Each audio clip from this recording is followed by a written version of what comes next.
Jangan kita menyesal di hari tua seperti seniman dari Betawi. Dia menyesal dalam kehidupannya setelah dia mulai kenal Tuhan dalam usia yang senja, sehingga dia berkata, saya menyesal kenal Tuhan sebab tak ada lagi yang dapat saya perbuat. Dia berkata, sumpah saya telah kenal dia dari waktu masih muda. Tentu ada beberapa puji-pujian yang keluar dari dalam hati yang bisa tercipta untuk mengagungkan nama Tuhan.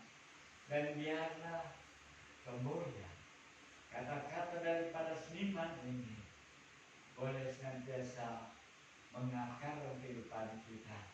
Seniman ini adalah seniman dari pedagang yang berada di pekerjaan sana.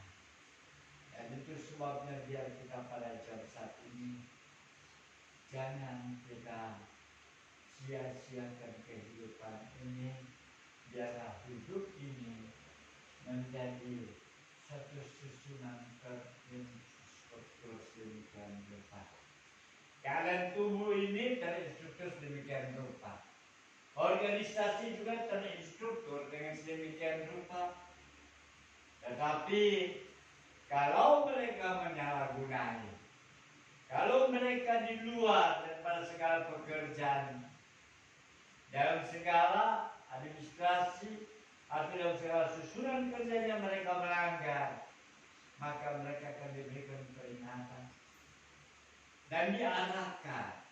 Kalau masih tidak bisa diarahkan, maka terpaksa SP dikeluarkan secara tidak hormat. Sebab apa?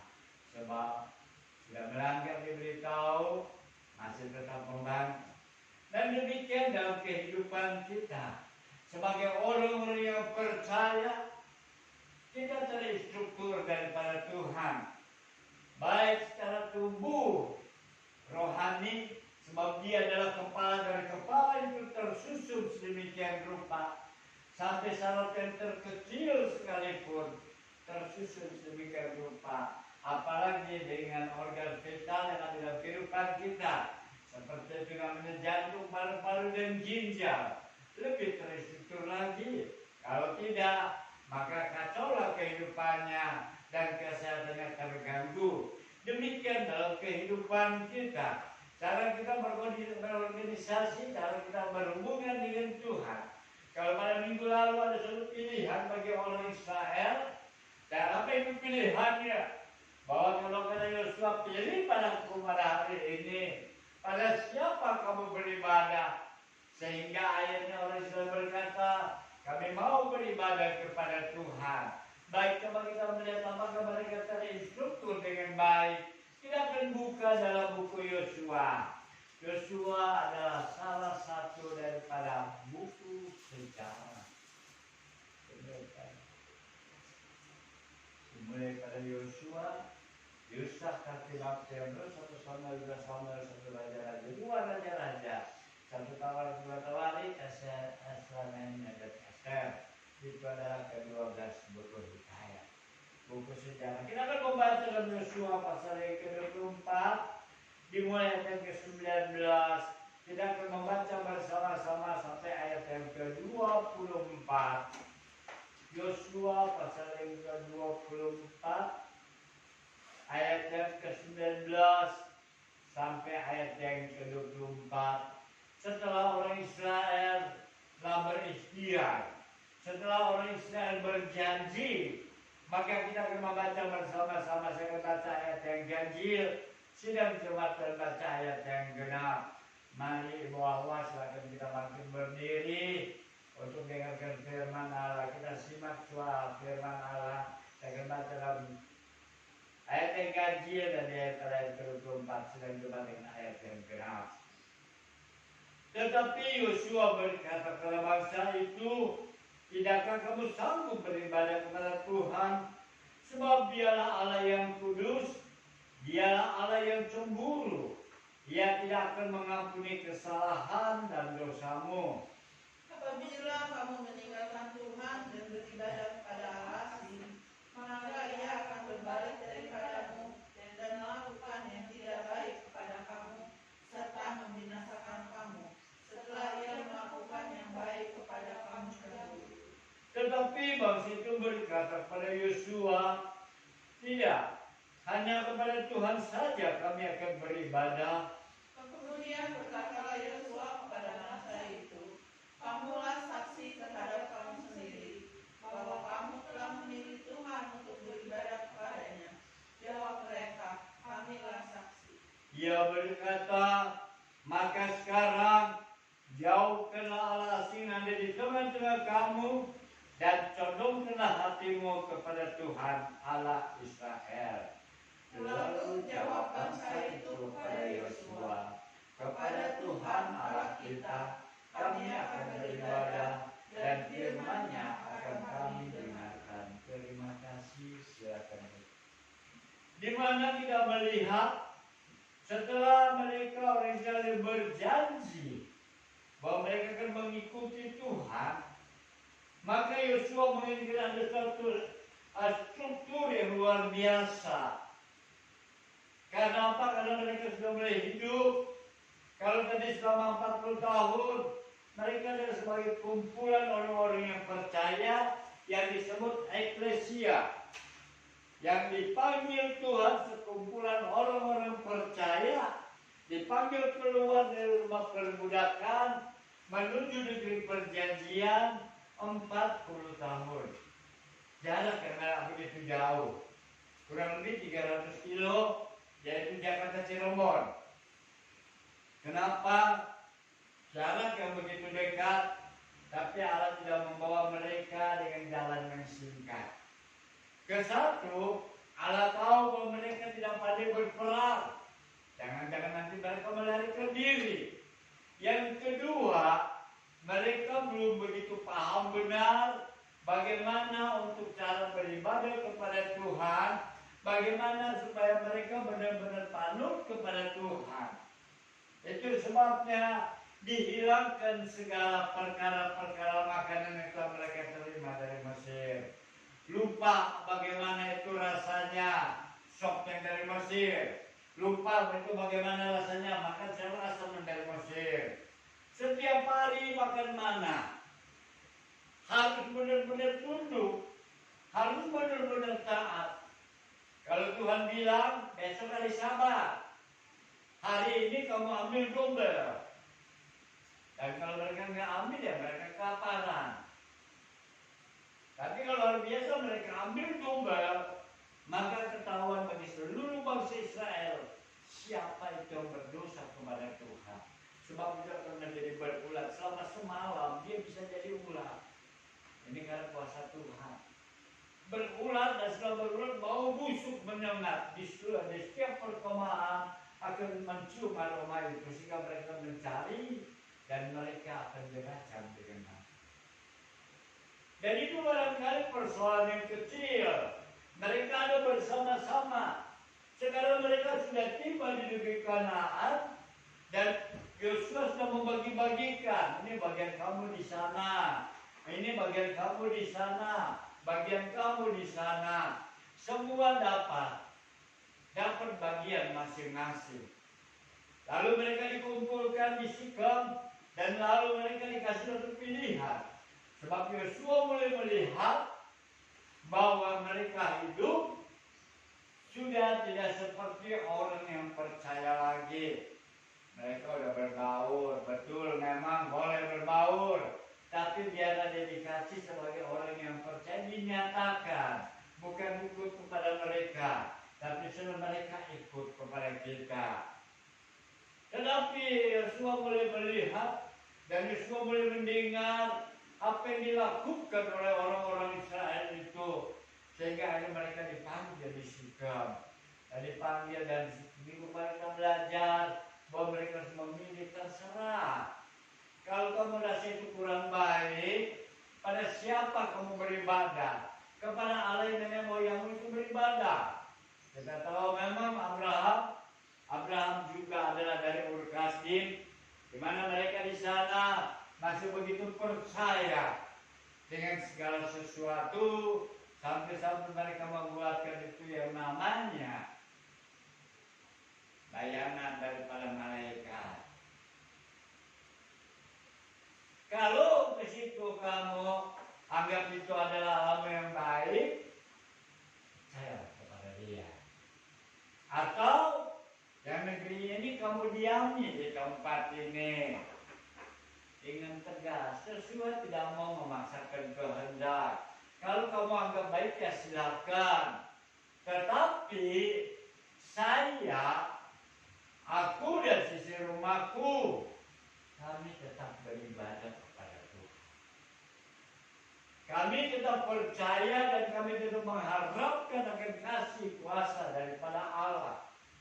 Punya komitmen yang luar biasa. Dan itu saudara, karena ada janji, maka itu perlu kesungguhan hati. Dia mudah beralih dengan segala keadaan. Dia punya komitmen karena dia begitu memilih kepada Tuhan. Maka dia boleh memilih dan dia punya komitmen, dia boleh percaya. Maka kepercayaan itu yang ditanamkan dalam kehidupan. Itu tidak akan menjadi goyah. Mungkin keadaan situasi. Atau mungkin juga kendala dalam kehidupan kita. Atau juga mungkin kita menghadapi segala sakit penyakit yang tak kunjung sembuh. Tetapi ketahuilah, bisa kita berharap kepada Tuhan, maka kehidupan kita ada dalam tangan Tuhan. Amin. Tidak pernah dia tinggalkan kita. Hanya sesaat saja dia akan mencobai kita, katanya. Itu pun bukan dia yang mencobai. Kata seizin Allah, sebab Allah tahu kekuatan kita. Allah tahu kemampuan kita. Sebab waktu Ayub pun dicobai, maka dia datang dulu kepada Tuhan. Boleh enggak disenggol, boleh enggak Tuhan? Boleh, kata Tuhan. Tapi ingat, jiwanya aku punya, jadi saya izin.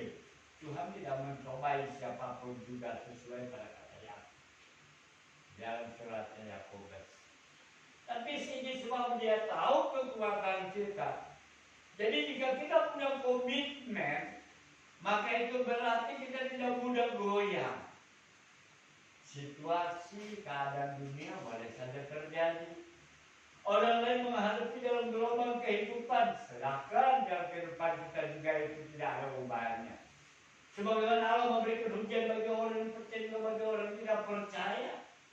Dan itu juga terjadi dalam seluruh aspek dalam seluruh kehidupan kita. Kadang-kadang nggak beda. Yang orang merasakan sakit tidak merasakan sakit, yang orang merasakan sakit dan tidak merasakan sakit, tapi yang menjadi perbedaan di sana tidak susah. Bagi dunia tidak ada pertolongan. Sumpamanya kalau ada pertolongan, itu adalah pertolongan yang sembuh. Dan ingat, ada harga yang harus dibayar. Tetapi saat kita datang kepada Tuhan, bagaimanapun gelombang begitu dahsyat, bagaimanapun dalam menghadapi susah terjadi dalam kehidupan kita, tidak bisa maju. Kata Tuhan, tenang, ada aku, jangan takut. Amin. Kita mereka percaya dengan janji Tuhan. Kenapa? Sebab dia berjanji itu dia adalah dari kekal sampai kekal. Dia adalah awal dan juga dia adalah akhir, sehingga tidak ada berkesudahan. Jadi kalau dia berjanji, dia akan memegang kita. Ini adalah struktur yang kuat dalam kehidupan kita. Ini adalah struktur dalam seluruh kehidupan kita. Dan ini juga yang menjadi susunan dalam kehidupan kita kepada Tuhan, yaitu kita punya landasan. Landasan kita itu adalah firman Tuhan. Sebagaimana dalam Ibrani di sini dikatakan bahwa landasan iman kita. Coba kita baca dalam Ibrani pasal yang berapa? 11-12. Saya lupa itu. Amin. Ibrani pasal 11 dikatakan iman adalah dasar dari segala sesuatu yang kita harapkan dan bukti dari segala sesuatu yang tidak kita lihat. Jadi berarti Dasar kita adalah iman. Amin. Dasar kita iman. Bukan kalau kita lihat dulu baru kita percaya. Bukan kita terima janji dulu baru kita percaya. Bukan kita minta bukti dulu baru kita percaya. Yang tidak kita lihat itu kita percaya, itu namanya iman. Itu sebabnya waktu Yesus bertemu dengan para murid berkata, damai sejahtera bagimu. Tetapi bagi Thomas dikatakan, berbahagialah engkau sebab engkau melihat aku, tetapi lebih berbahagia mereka tidak melihat tetapi percaya juga. Amin. Kita tidak melihat. Waktu zaman Yesus datang ke dunia ini 2000 tahun yang lewat. 2019 tahun abad yang ke-21 sekarang. 2020 lebih. Nggak tahu yang mana semua tinggal kenangan. Dan juga para pengikut Tuhan yang dikuburnya juga jauh-jauh dari Yerusalem. Ada yang dikubur di India, ada yang dikubur di Pakistan. Tetapi itu semua tidak mengurangi ibadahnya. Tidak mengurangi iman pengharapan bagi keluarga yang ditinggalkannya. Sebab mereka begitu yakin dan percaya sekali. Mereka akan bertemu di sana di tempat kekekalan terjadi. Sebab itu biar kita punya iman. Iman yang tidak sama sekali sesuatu. Jadi kalau kita mau terinstruktur dengan Tuhan, jangan lupa tetap beriman kepada Dia. Sebab saat kita beriman kepada Dia, tidak ada sesuatu yang dapat mengalahkan kehidupan kita. Kesukaran bisa saja terjadi. Sakit penyakit melanda dalam segala kesehatan kita. Keadaan ekonomi boleh menekan dalam kehidupan kita. Tapi satu perkara, di dalam segala sesuatunya, itu Tuhan izinkan dan Tuhan tidak pernah tidak melihat. Matanya selalu terbuka untuk mengawasi kita. Dan kalau kita merasakan begitu susah, Dia juga merasakan kesukaran kita. Tapi bagaimana cara kita mengeprosesasinya? Mengeprosesasinya bagaimana supaya kita bisa tahan? Selain kita hanya mempergunakan lutut kita, selain kita hanya mempergunakan iman kita hanya berharap pada Dia, bukan mencari pengharapan yang lain. Sebab itu adalah fondasi kita. Itu adalah fondasi yang menjamin setiap kehidupan kita. Itu sebabnya kalau keadaan kita begitu keadaan terjepit, keadaan kita sudah sungguh tidak ada bertenaga lagi. Bagaimana pesan Yesus pada saat Dia khotbah di bukit? Kita baca dalam Injil Matius pasal yang ke-5 ayat yang ke-11 berkata, berbahagialah kamu jika karena aku kamu dicela dan dianiaya dan kepadamu diciptakan segala yang jahat. Bersukacita dan bergembiralah karena upahmu besar di surga. Sebab demikian juga telah dianiaya nabi-nabi yang sebelum kamu. Kalau kita teraniaya, kalau kita dianiaya karena pekerjaan Tuhan, karena iman percaya kita, firman Tuhan berkata bersukacitalah. Yesus berkata bersukacitalah engkau. Bahkan juga mungkin kalau dalam perbandingan berkata berbahagialah orang menderita karena penganiaya, tertekan, bahkan juga mungkin terkena. Daripada segala tekanan-tekanan penderitaan seperti itu, maka dikatakan mereka bisa menikmati pemerintahan Allah. Mereka menikmati pemerintahan Allah. Apa itu pemerintahan Allah? Pemerintahan Allah berikan di dalam setiap kehidupan kita bagi orang-orang yang percaya. Yang dapat kita lihat di dalam buku Galatia pasal 5 ayat 2 berkata bahwa buah-buah roh itu adalah kasih. Kasih mengasihi pada semua orang, mengasihi tiap pribadi lepas pribadi. Kalau kita tidak bisa mengasihi dia secara tatap muka, cukup jangan simpan kesalahan mereka. Ini adalah anak-anak Tuhan. Oh barangkali kalau kita berhadapan muka ya cukup, tidak usah bertemu muka. Tapi jangan simpan kesalahan orang. Kasih dari kedua sukacita. Apa itu sukacita? Sukacita adalah selalu sukacita. Nggak peduli keadaan kita bagaimanapun juga. Bagaimanapun keadaan sedang juga. semua dihadapi dengan sukacita. Bukan karena tidak ada persoalan, tetapi dengan penuh sukacita tetap melayani. Sebab saudara dan saya adalah aktor-aktornya Kristus. Amin. Saudara tahu para aktor salah bikin. Apalagi kalau mereka punya efeknya di dalam bagian lawak. Mereka bisa melawak, bisa membuat semua orang tertawa. Tapi belum tentu dalam kehidupan rumah tangganya. Belum tentu barangkali secara finansial, ekonomi dia cukup berkecukupan. Tapi apakah damai sejahtera itu bisa diukur dengan finansial ekonomi? Tentu tidak. Sebab itu mereka punya, tapi dia sebagai pelawak, dia harus membawa sukacita.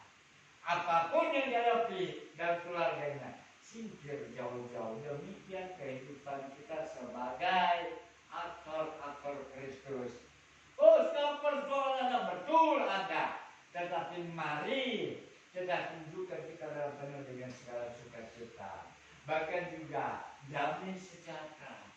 Damai sejahtera itu Allah berikan bagi manusia, dan bukan barang pinjaman. Itu adalah buah-buah roh. Zaman dahulu bahwa itu adalah Roh Kudus sebagai barang pinjaman. Roh pada saat Daud ingin berperang, ada Roh Kudus yang memimpin dia. Waktu dia mau menjadi raja, dia diurapi.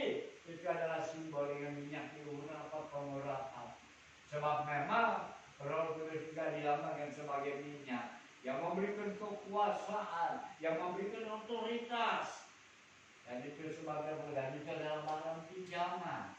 Tetapi setelah Yesus naik ke surga, yang dia telah menyelesaikan misinya dalam dunia, maka dia berikan itu damai sejahtera. Sebab itu juga adalah buah-buah roh, kasih, sukacita, perdamaian, sadar hati, kemuliaan, kebaikan, setiawan, lemah lembut, dan tahan nafsu, dan di atas semuanya adalah tahan nafsu.